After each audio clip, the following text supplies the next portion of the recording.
Okay तो अगर हम बात करें हम लोग ग्रुपिंग ऑफ सेल्स, हेलो बच्चों, फर्स्ट ऑफ ऑल मैं भूल गया था, ठीक है। Okay, grouping of cells, so cell की तीन तरह की ग्रुपिंग थी, series grouping of cells, parallel grouping of cells and third one is mix grouping of cells. तो अगर आप सीरीज ग्रुपिंग को याद करें तो सीरीज ग्रुपिंग में सपोज n सेल्स लगे हुए हैं तो इक्विवेलेंट ईएमएफ किसके बराबर आएगा, E1 plus E2 plus E3 up to and so on En।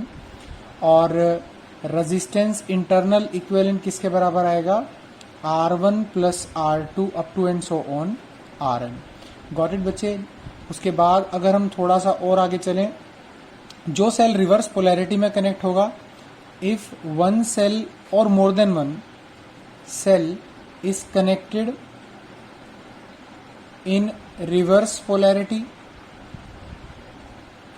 बस उसके आगे आप क्या साइन कर देंगे, तो E इक्विवेलेंट कितना हो जाएगा, सपोज सेकंड सेल है वो, तो क्या हो जाएगा E1 minus E2 plus E3 plus up to and so on क्या हो जाएगा En, ठीक है। और R पे कोई फर्क नहीं पड़ेगा, वो रहेगा R1 plus R2 plus up to and so on Rn। Okay, अगर यही आइडेंटिकल सेल्स हैं, आइडेंटिकल सेल्स,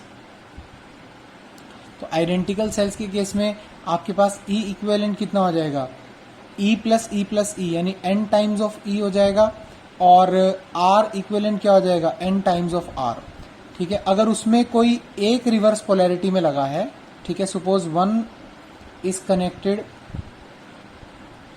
इन रिवर्स पोलैरिटी,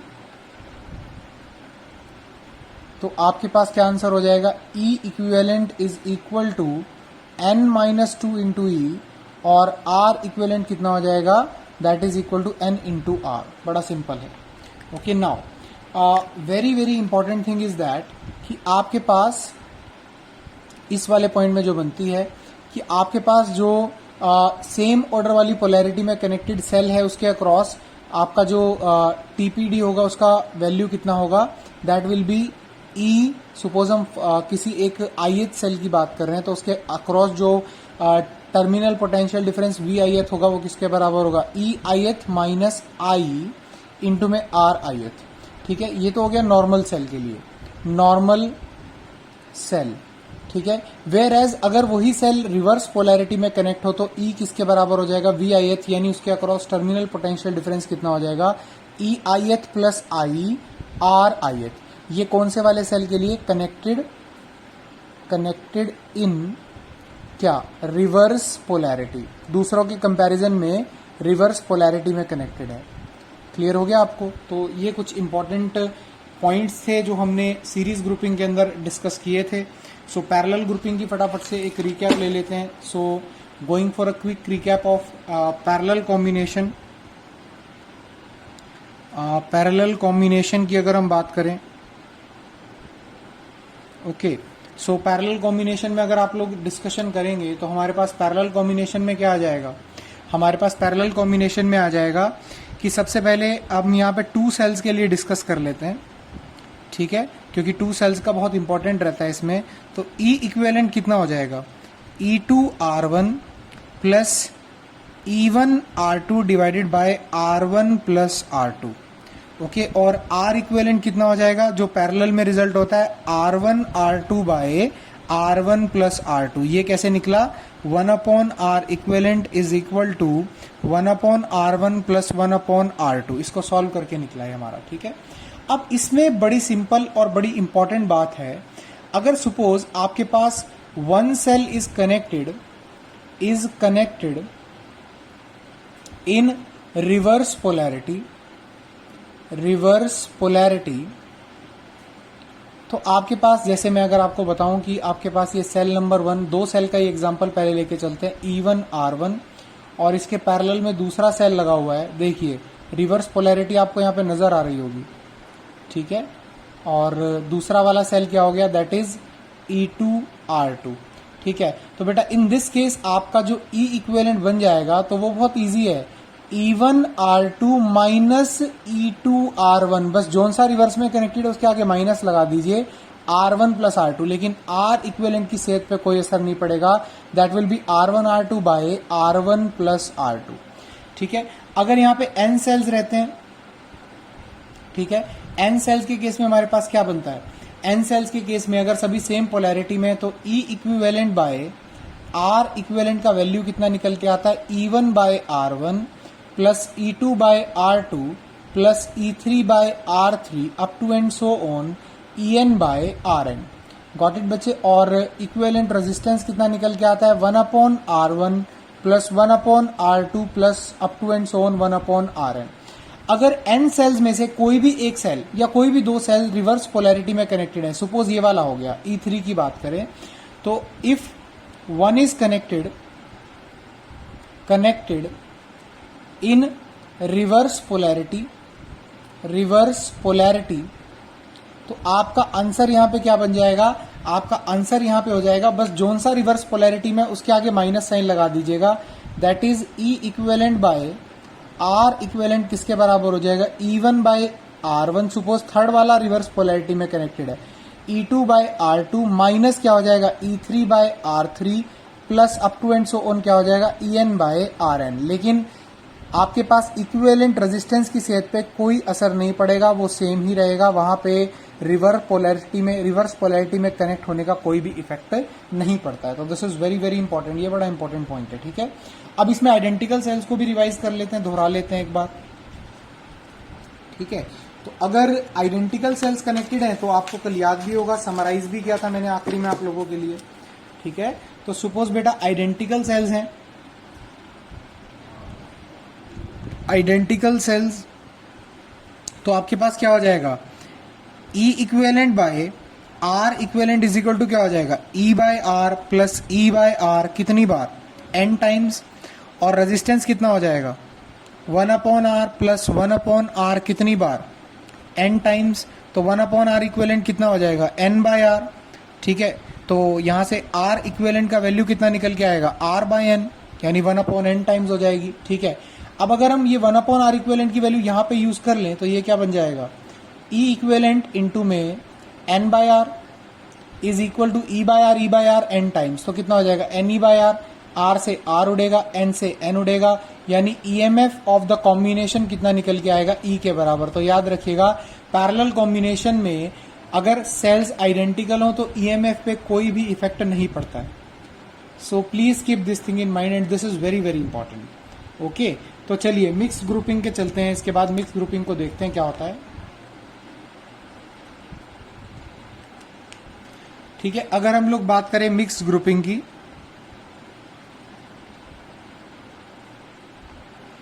तो मिक्स ग्रुपिंग कुछ कैसे करके होती है, मान लीजिए आपने मैट्रिसेस पढ़ा होगा, मेडिकल वाले मत घबराएं इस बात को सुन के, ठीक है। तो ई आर आइडेंटिकल सेल्स है, मैंने पहले ही मेंशन किया।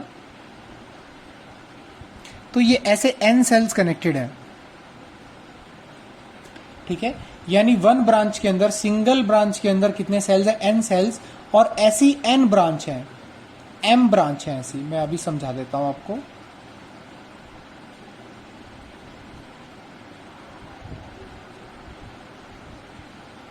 ठीक है। सो this is branch number 1, this is branch number 2, and ऐसे करते करते how many branches you have,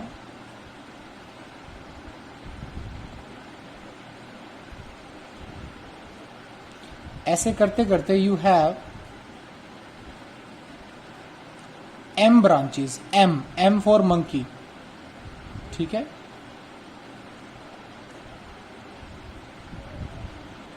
okay, सो ये इस तरह से, ठीक है।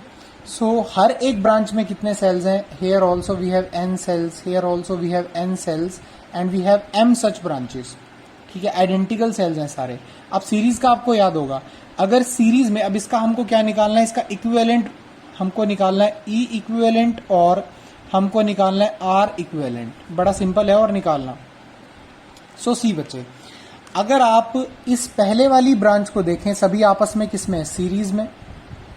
सीरीज में अगर आइडेंटिकल सेल्स हो तो क्या हो जाता है, EMF n टाइम्स, क्योंकि n सेल्स हैं, रेजिस्टेंस भी n टाइम्स, तो विच मीन्स इसका जो पहला इक्विवेलेंट सर्किट हम बनाएंगे जो काफी इजी है, तो इन सभी सेल्स का EMF मिला के NE हो जाएगा और सबकी रेजिस्टेंस मिला के NR हो जाएगी। और ऐसे कितने सेल्स हैं,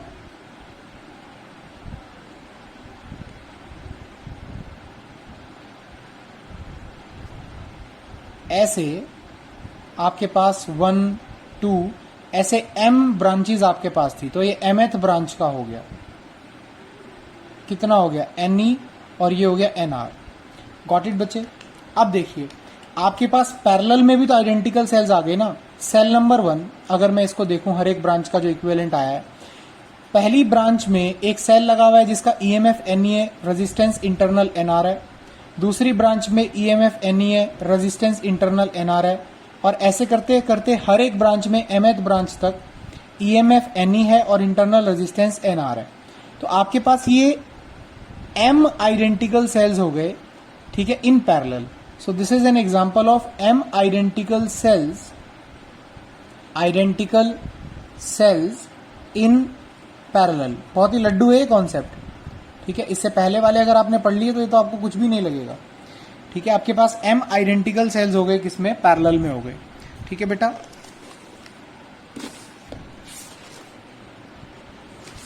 okay, so these are m identical cells in parallel. Got it बच्चे। तो आपको पता है पैरेलल में अगर सेल्स आइडेंटिकल हो तो आपने अभी अभी पढ़ा है ताजा ताजा बिल्कुल कि ईएमएफ पे कोई प्रभाव नहीं पड़ता, जितना एक सेल का ईएमएफ है उतना ही सबका रहता है। अब अगर मैं एक ब्रांच में लगे हुए सेल का ईएमएफ देखूं तो एनई है, तो विच मीन्स इसका जो फाइनल इक्विवेलेंट सर्किट बनेगा उसमें ईएमएफ की वैल्यू कितनी आ जाएगी। देखिए आपके पास पहला cell EMF NE internal resistance NR, दूसरे का EMF NE internal resistance NR.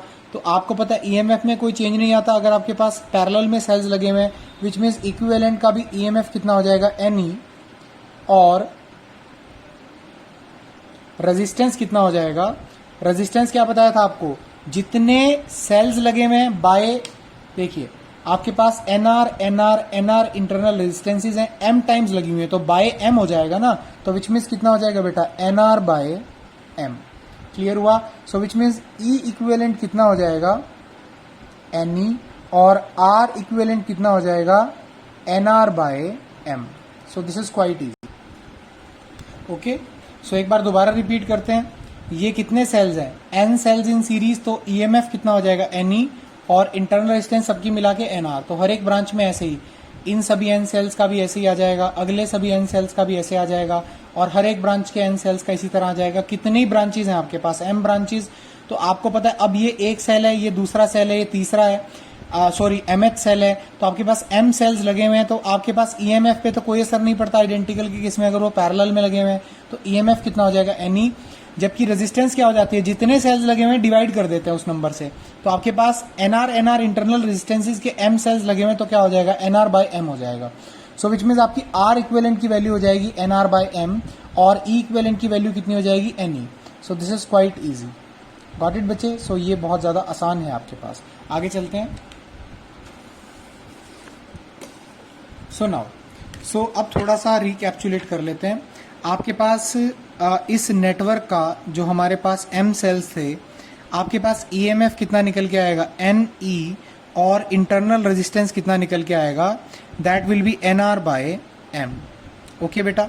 So this will be your combinations result. आपका जो कॉम्बिनेशन होगा ये उसका रिजल्ट है। ओके, सो मान लीजिए इस सेल को मैंने एक लोड रेजिस्टेंस से कनेक्ट कर दिया। ओके, कोई पूछ ले भाई मुझे करंट की वैल्यू निकाल के बताओ, सीबीएसई ने ऐसा क्वेश्चन पूछ भी रखा है एग्जाम में, ठीक है। तो मान लीजिए लोड रेजिस्टेंस कितना हो गया, कैपिटल आर, पंखा हो गया, फ्रिज हो गया, जो भी है, वटएवर आप इस सेल से रन करना चाहते हैं, इस कॉम्बिनेशन ऑफ सेल से, तो ये आपके पास क्या हो गया, लोड, जिस लोड को आप रन करना चाह रहे हैं। तो कोई कह दे यार करंट निकाल के बताइयो, ठीक है, तो बहुत आसान है निकालना करंट। क्या वैल्यू आ जाएगी, आपको याद होगा करंट किसके बराबर होता है, net EMF upon net resistance. बार बार इसको याद किया कीजिए, ठीक है। ओके, अब अगर आप इसको और इसको देखें दोनों सीरीज में, तो आपके पास नेट ईएमएफ का वैल्यू कितना हो जाएगा, एनई, और नेट रेजिस्टेंस का वैल्यू कितना हो जाएगा, that net resistance will be equal to capital R plus N are by M. Got it बच्चे। थोड़ा सा सिंप्लीफाई करेंगे, what will be the answer, I is equal to N E divided by, इस m को इधर भेजेंगे तो M R plus N R divided by m। अब ये m न्यूमरेटर में चला जाएगा तो करंट कितना निकल के आएगा, M N E divided by M R plus N R. So this is going to be your current flowing in the circuit. ये सर्किट में फ्लो करने वाले करंट की वैल्यू आ जाएगी and this is quite easy. ठीक है. अब यहाँ पे ना एक बड़ी इंपॉर्टेंट कॉन्सेप्ट आता है जो कि एग्जाम में भी पूछा जाता है, जिसको बोलते हैं मैक्सिमम पावर ट्रांसफर. ठीक है. तो मैं वो आपको दो तरीके से समझाऊंगा. ठीक है. एक मैथमेटिकल सिंपल मेथड है और एक थोड़ा डिफरेंशिएशन से है. सो सबसे पहले आप मुझे ये बताइए कि सपोज हम एक सर्किट कंसीडर कर लें. Suppose we have a circuit. Circuit is like this. ये सेल का ईएमएफ हो गया जो कि हमारे पास इस केस में कितना Ni है, और ये सर्किट का इंटरनल रेजिस्टेंस हो गया सेल का ईएमएफ, सेल का इंटरनल रेजिस्टेंस जो कि R है. इस केस में कितना NR/M. नंबर ही तो है, सिंबल ही तो है, हमने यहाँ पे R लिख दिया. इसको एक लोड के अक्रॉस कनेक्ट कर दिया, कनेक्टेड अक्रॉस अ लोड. ठीक है. करंट कितना फ्लो करेगा आप सारे लोग जानते हैं. The value of current that will flow into the circuit, that current will be equal to total EMF upon total resistance. ठीक है. ओके. अब यहां पे पावर डेसिपेटेड कितनी होगी जो रेजिस्टेंस के अक्रॉस है. पावर का फॉर्मूला आपको 10th क्लास से भी याद है. दैट इज इक्वल टू, आपके पास जो वो फॉर्मूला होता है दैट इज V²/R. आप बहुत अच्छे से जानते हैं. या फिर एक और फॉर्मूला होता है दैट इज I²R. अब आपके पास यहाँ करंट है. ठीक है. तो करंट की वैल्यू कितनी है वो ये आपने निकाल रखी है. तो आपके पास पावर जो रेजिस्टेंस में डेसिपेट होगी या यूज होगी वो पावर किसके बराबर होगी, E/R+R. ये करंट हो गया इनटू में कैपिटल R. नेक्स्ट पेज पे चल पड़ते हैं.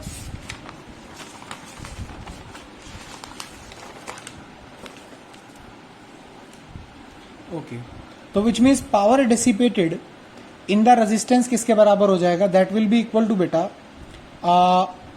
E²/R प्लस स्मॉल r का स्क्वायर इंटू में कैपिटल R. गॉट इट बच्चे. अब हमें निकालना है मैक्सिमम पावर कब डेसिपेट होगी, वो कंडीशन निकालनी है. Maximum power consumed by load resistance. Okay. अच्छा वो कब होगा. अब आप देखिए आपके पास स्मॉल r भी एक कांस्टेंट वैल्यू है. ठीक है. सेल की है और सेल का ईएमएफ भी एक कांस्टेंट है. सेल हमने फिक्स रख रखा है. तो हम निकालना चाहते हैं कौन सी लोड रेजिस्टेंस की वैल्यू के लिए पावर ट्रांसफर क्या होगा, मैक्सिमम होगा. तो विच मीन्स आपको याद होगा कि अगर आपको P की मैक्सिमम वैल्यू निकालनी है तो dP/dR, यानी कि P जिस वेरिएबल पे डिपेंड कर रहा है, यहाँ पे P is a function of R because R capital R एक वेरिएबल है. आप अलग अलग कैपिटल R रेजिस्टेंस लगा के देख सकते हैं. तो आप वही एक्सपेरिमेंट कर रहे हैं कि किस वैल्यू कैपिटल R के लिए पावर ट्रांसफर क्या होगी, मैक्सिमम.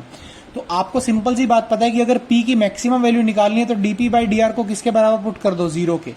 ठीक है. ये मेडिकल वालों को भी याद होगा, ये हमने पिछले साल बहुत अच्छे से पढ़ रखा है कि अगर आप लोग ये निकालना चाहते हो कि किसी फिजिकल क्वांटिटी का मैक्सिमम या मिनिमम वैल्यू कब आएगा, तो हम सिंपली उसका डिफरेंशिएशन उस वेरिएबल की रिस्पेक्ट में करते हैं जिसपे वो डिपेंड करता है, उसको 0 के बराबर पुट कर देते हैं. तो जरा रखो ये वैल्यू. तो क्या हो जाएगा, d/dr. आपके पास P का वैल्यू कितना है, E² capital R/R plus small r का whole square. It should be equal to 0.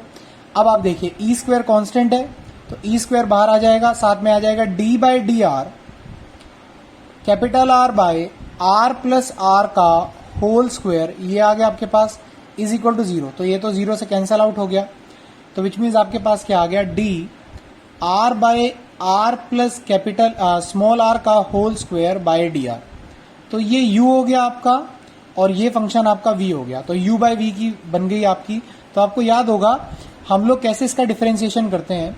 हम लोग इसका डिफरेंशिएशन करते हैं कि आपके पास सेकंड हम लोग जब इसकी डिफरेंशिएशन करते हैं, जब इसका डेरिवेटिव करते हैं, तो how we use to do that derivative. और या फिर आपको इसको u/v की फॉर्म में ना रखें, अगर आपको सिंपल इसको थोड़ा सा करना है तो d/dr आप इसको r कर दीजिए और साथ में r प्लस स्मॉल r का -2. तो प्रोडक्ट बन गया. So how we use to do the differentiation, पहले का डिफरेंशिएशन दूसरा एज इट इज. तो विच मीन्स कैपिटल R का डिफरेंशिएशन इनटू में r प्लस स्मॉल r की पावर -2 एज इट इज रख दिया, प्लस दूसरे वाले का डेरिवेटिव यानी कि d by d R of R plus small r का पावर -2 और साथ में capital R as it is, इसको 0 के बराबर पुट करेंगे। ओके, तो ये तो डेरिवेटिव 1 के बराबर आ जाएगा। तो क्या रह गया, R plus small r raise to power -2 plus capital R into, इसका डिफरेंशिएशन क्या बनेगा, तो ये तो आपका कांस्टेंट है, ठीक है। तो आपका यहाँ पे capital R plus small r raise to power -2 है, तो क्या बन जाएगा, इस पूरे को कैपिटल आर ही मान लो, तो क्या बन जाएगा -2 यानी n इंटू में x raise to power n-1, ठीक है, क्लियर हुआ आपको। इंटू में अंदर वाले का भी डेरिवेटिव करते हैं, तो इसका डेरिवेटिव तो 0 हो जाएगा और कैपिटल आर का डेरिवेटिव 1 हो जाएगा, तो उसको लिखने की जरूरत ही नहीं है, इज इक्वल टू 0। तो क्या हो गया, capital R plus small r raise to power -2 plus -2r, वो इनसे आ गया, और capital R plus small r raise to power -3 is equal to 0, ठीक है। इसको आप थोड़ा सा साइड में लेंगे, तो capital R plus small r raise to power -2, यहाँ पे 1 रह जाएगा, ठीक है, प्लस यहाँ पे -2r रह जाएगा, ठीक है, और यहाँ -3 पावर है जिसमें से -2 आप बाहर ले चुके हैं, तो यहाँ क्या रह जाएगा, r plus R raise to power -1 is equal to 0, ठीक है। अब आप इसको थोड़ा सिंप्लीफाई करके लिख देंगे तो क्या बन जाएगा, 1 - 2r, और इसको डिनोमिनेटर में ले जाइए, और इज इक्वल टू 0, बिकॉज ये तो उधर जाके कैंसल आउट हो गया। अब इसका आप क्या ले लीजिए, एलसीएम ले लीजिए। So when you are going to take LCM, तो क्या बन जाएगा, capital R plus R -2r divided by R plus small r is equal to 0। ये capital R plus small r इसके साथ जाके कैंसिल हो जाएगा। सो आपके पास क्या बचा रह जाएगा, which is very very important. So the value will be equal to capital R minus capital minus of capital 2r, तो क्या रह जाएगा, सिर्फ एक आर रह जाएगा, तो small r minus capital R is equal to 0। तो यहां से स्मॉल आर का वैल्यू कितना हो जाएगा, या कैपिटल आर का वैल्यू किसके बराबर हो जाएगा, स्मॉल आर के। तो विच मीन्स आपकी पावर ट्रांसफर्ड मैक्सिमम तब होगी जब आपके पास लोड रेजिस्टेंस इंटरनल रेजिस्टेंस के बराबर होगी। So this theorem is called as maximum power transfer theorem, कि लोड को मैक्सिमम पावर तब ट्रांसफर होगी जब आपकी लोड का जो रेजिस्टेंस है वो आपके कॉम्बिनेशन ऑफ सेल की इंटरनल रेजिस्टेंस के बराबर होगा। तो हम इसको अगले पेज पे लिख भी लेते हैं।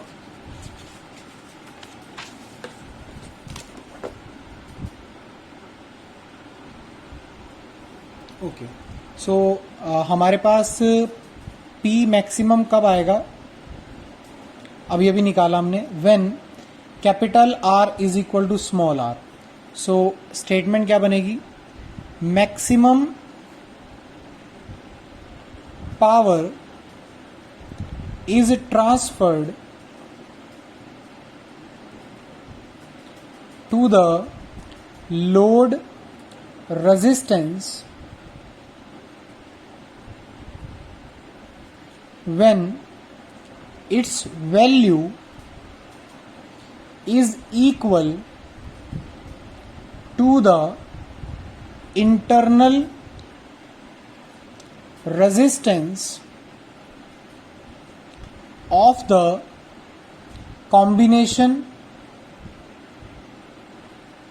of cells, ठीक है। So this theorem is called as maximum power transfer theorem. Maximum power transfer theorem. Got it बच्चे। अब समझिए जरा, अगर हम अपने केस की बात करें, हमारे पास अगर मिक्स ग्रुपिंग में देखें तो ईएमएफ कितना निकल के आया था, NE, और इंटरनल रेजिस्टेंस सभी सेल की कितनी निकल के आई थी, NR/M। तो आपने उस पर लोड जोड़ा था कितने का, कैपिटल R का, ठीक है। तो इस लोड के अक्रॉस मैक्सिमम पावर कब आप डिलीवर कर पाएंगे, अगर ये लोड रेजिस्टेंस किसके बराबर होगी, इंटरनल रेजिस्टेंस के। So this is called as maximum power transfer theorem. और वो पावर होगी किसके बराबर, that power will be equal to, आपको पता है I² RT, तो या फिर आप कह सकते हैं हाँ बिल्कुल I² R आप कह सकते हैं, I² R के बराबर होगी। तो what is the value of I here, अगर आई की वैल्यू देखें तो किसके बराबर हो जाएगी, that will be equal to net EMF upon, हमने निकाला भी था, it is N M E divided by N R plus M R.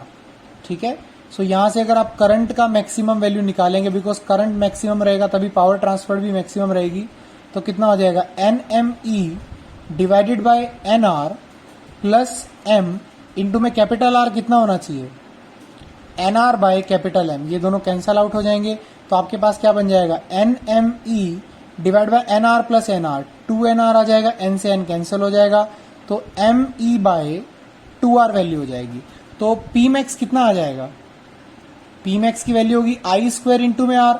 अब आपके पास आई कितना निकल के आया हमारी पावर की मैक्सिमम कंडीशन के हिसाब से, it is M E by 2r का स्क्वायर इंटू में क्या हो जाएगा, कैपिटल आर, विच मीन्स आपकी वैल्यू हो जाएगी M square E square capital R divided by 4r square. So easily you can identify, और आप दोबारा से कैपिटल आर को एलिमिनेट भी कर सकते हो यहाँ पे उसकी वैल्यू किसके बराबर पुट करके, एन आर बाय एम के। तो अगर आप ऐसा करते हैं तो आपकी ये पी मैक्सिमम जो है वो किसके बराबर आ जाएगी, it will be equal to M square E square into capital R का वैल्यू कितना है, N are by M divided by 4r square.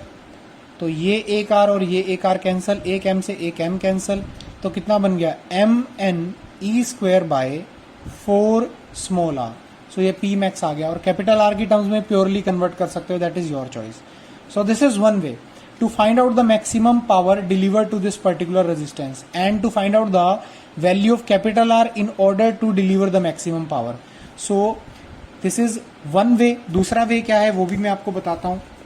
सो जो आपको इजी लगे, दूसरा वाला इजी लगता है बच्चों को, ठीक है, सो आप उससे भी जा सकते हैं। So how we can obtain the value of, so see बच्चे अगेन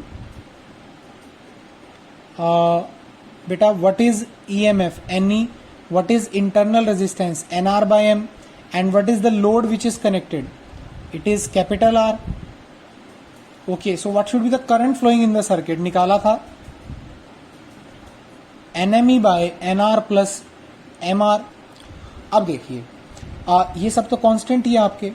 अब इस डिनोमिनेटर को थोड़ा सा तोड़िए, अगर ये मैक्सिमम आ गया ना तो पावर भी मैक्सिमम आ जाएगी। So if I is maximum then P is also maximum, because आपके पास रिलेशनशिप क्या है, आई स्क्वायर आर है, तो इसका मैक्सिमम वैल्यू निकाल लीजिए, दैट आपका काम हो जाएगा। सो सी बच्चे, कैसे आएगा आपका answer, how you are going to obtain the answer. आपके पास डिनोमिनेटर को पकड़िए, N R plus M R, आप इसकी मिनिमम वैल्यू निकाल लीजिए। अगर डिनोमिनेटर की आप मिनिमम वैल्यू निकालते हैं तो याद रखिए डिनोमिनेटर मिनिमम होगा तो पूरी टर्म की वैल्यू कैसी आएगी, मैक्सिमम। तो इसको थोड़ा मैथमेटिक्स लगा के तोड़िए, आप मुझसे ज्यादा जानते हैं, ऐसे लिख सकते हैं।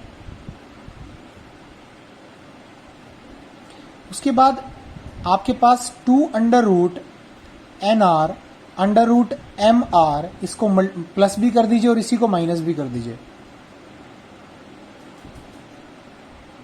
ठीक है। नाउ क्लब दीज वैल्यूज, इनको आपस में क्लब करिए, बिकॉज सेम फैक्टर को सब्ट्रैक्ट करना और सेम फैक्टर को ऐड करना बिल्कुल वैलिड है।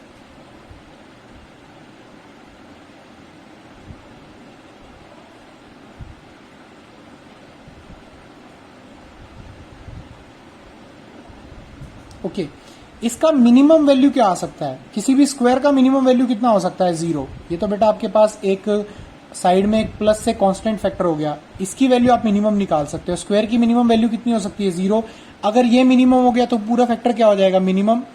तो for this complete term to have minimum value under root N R minus under root M R should be equal to 0। और अगर ये 0 के बराबर हो गया तो under root N R should be equal to under root M R, ठीक है। रूट उड़ा देंगे तो आपके पास क्या निकल के आ जाएगा, n r is equal to m are. इसको थोड़ा आगे लेके जाएंगे, कैपिटल आर कितना हो जाएगा, ये क्या है आपके पास, total internal resistance of the combination, याद होगा आपको, ठीक है। तो यानी अगर load resistance total internal resistance of the combination के बराबर है तो आपके पास करंट की वैल्यू क्या आएगी, मैक्सिमम, और पावर की भी वैल्यू क्या आ जाएगी, मैक्सिमम। तो आपके पास यहां से पावर की मैक्सिमम वैल्यू, अगेन आप लोग कैपिटल आर को इसके बराबर पुट करके करंट की मैक्सिमम वैल्यू निकाल सकते हैं और करंट को यहां पुट करके आप पावर की मैक्सिमम वैल्यू निकाल सकते हैं। So you can find out the value of I max also, ठीक है, by putting capital R is equal to n are by M, and वहीं से आप पी मैक्स भी निकाल सकते हैं, ठीक है। So you can find out both of these value, so this is quite easy, ठीक है। स्टिल कुछ दिक्कत आ रही है तो please ask me to explain this particular thing again, ठीक है। अब आपको समझ में आ गया होगा मैक्सिमम पावर ट्रांसफर थ्योरम क्या होती है। आपकी बुक्स में ये वाला मेथड दिया होता है, तो मैं दोबारा रिपीट कर देता हूं। करंट किसके बराबर आता है, इसके बराबर, ठीक है। अगर ये डिनोमिनेटर मिनिमम हो जाएगा तो करंट की मैक्सिमम वैल्यू आप निकाल पाएंगे। इसका मिनिमम वैल्यू निकालने का तरीका, इस पर थोड़ा मैथ्स लगाते हैं, ठीक है। मैथ्स लगाते लगाते यहां पहुंचे, अब ये स्क्वायर टर्म आ गई। स्क्वायर टर्म की मिनिमम वैल्यू हमेशा कैसे निकलती है, जीरो निकल सकती है नेगेटिव में, तो क्योंकि वो जा नहीं सकता तो इसका मिनिमम वैल्यू कितना आ सकता है, जीरो, विच मीन्स इसको जीरो के बराबर पुट किया तो हमारे पास कैपिटल आर किसके बराबर हो गया, small n are by small m, जो आपके पास सर्किट का इंटरनल रेजिस्टेंस था। इसको जब यहां पे सब्सटीट्यूट कर देंगे, दैट इज एन आर को कैपिटल एम आर के, स्मॉल एम कैपिटल आर के बराबर पुट कर देंगे तो करंट मैक्सिमम आ जाएगा, वही जो पीछे निकाला था सेम वैल्यू आएगी। और उस करंट को अगर यहां पे पुट करेंगे आई स्क्वायर आर में तो पावर की मैक्सिमम वैल्यू हो जाएगी, जो आप निकाल सकते हैं। सो this is how you can obtain your answer. बिल्कुल पिछले वाला सेम आएगा, जब आप करेंगे तो आ जाएगा, नहीं आएगा then please tell me. Thank you, thanks a lot. बाकी हम डिस्कस करेंगे इसके न्यूमेरिकल्स आगे, ठीक है। Thank you.